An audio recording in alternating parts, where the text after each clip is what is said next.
Iron Gwazi. Built to be one of the best RMC or Rocky Mountain Construction hybrid coasters on the planet, Iron Gwazi is just okay to me. It has a few disappointing elements, a few standout elements, and a mix of elements that makes for a nice gimmick, but isn't exactly what I'm looking for in a top tier coaster. Find out why in this review. Iron Gwazi opened in 2022 after having its opening like every other new coaster for 2020 at SeaWorld parks, except for Texas Stingray. Delayed for 2 seasons due to COVID-19. These delays in opening new attractions were understandable, but the original Gwazi closed in 2015 and the structure had been standing there ever since.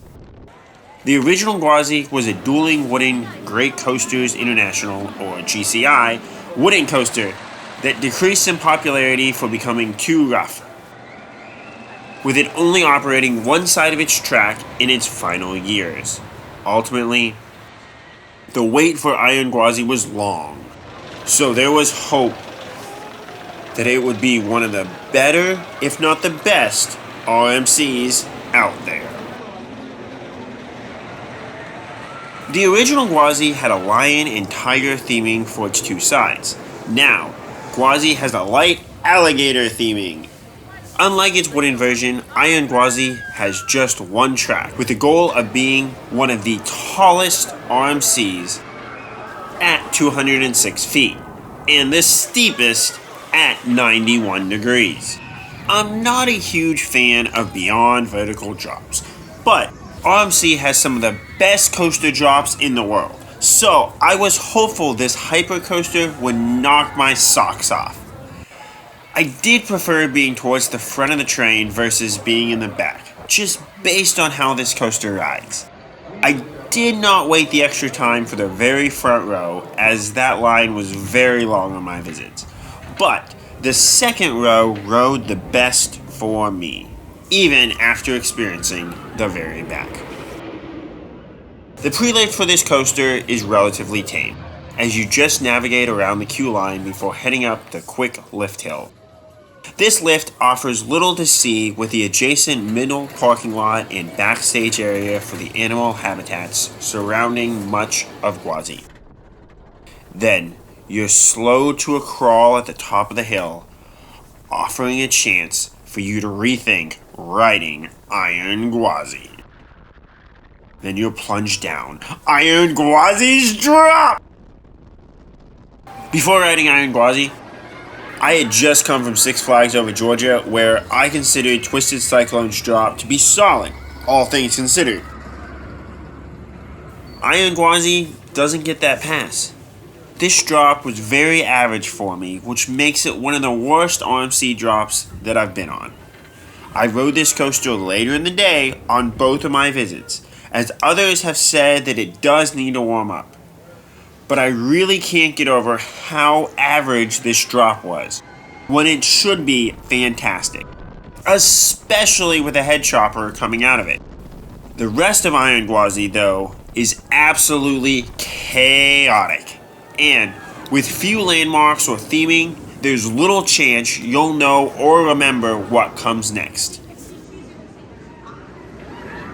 After the first drop, you power up a large turnaround that gives you Gwazi's first taste of powerful Ejector airtime. These moments will continue for the rest of the ride and create a very solid gimmick. I'm much more of a fan of the floater airtime, but this is wild and strong enough that you come off with your shins hurting from being slapped into the restraints.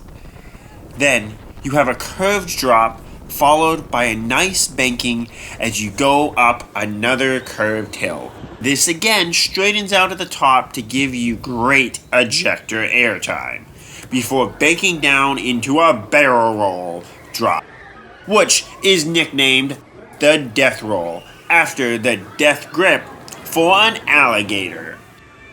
Although a great name, theming would certainly make this element amazing. But It is a very solid and fun inversion at how it flings you from the car. You're just going too fast at that time to maybe notice it. Then, as you get your bearings back, you enter another high turn. This one, which seems to be a mix between an overbank turn and a 0G stall. Then, you go on a smaller hill over the station, which gives you strong sideways ejector airtime, based on its bank. Then, you navigate smaller airtime hills that still give you small ejector airtime, similar to the great ejector airtime that you've been having. In the middle of these comes an actual 0G stall, or inline twist that holds you upside down, before navigating a few more hills that then throws you into the brake run. Overall, how good is Iron Gwazi? I'm not a huge fan of larger RMC elements, so I wasn't expecting these on Gwazi to be elite for me. My lack of enjoyment of Iron Gwazi's first drop does hurt this coaster, as this should be its standout element. The powerful ejector airtime is actually really nice, though I do prefer the ejector airtime on Icebreaker from a pure gimmick standpoint.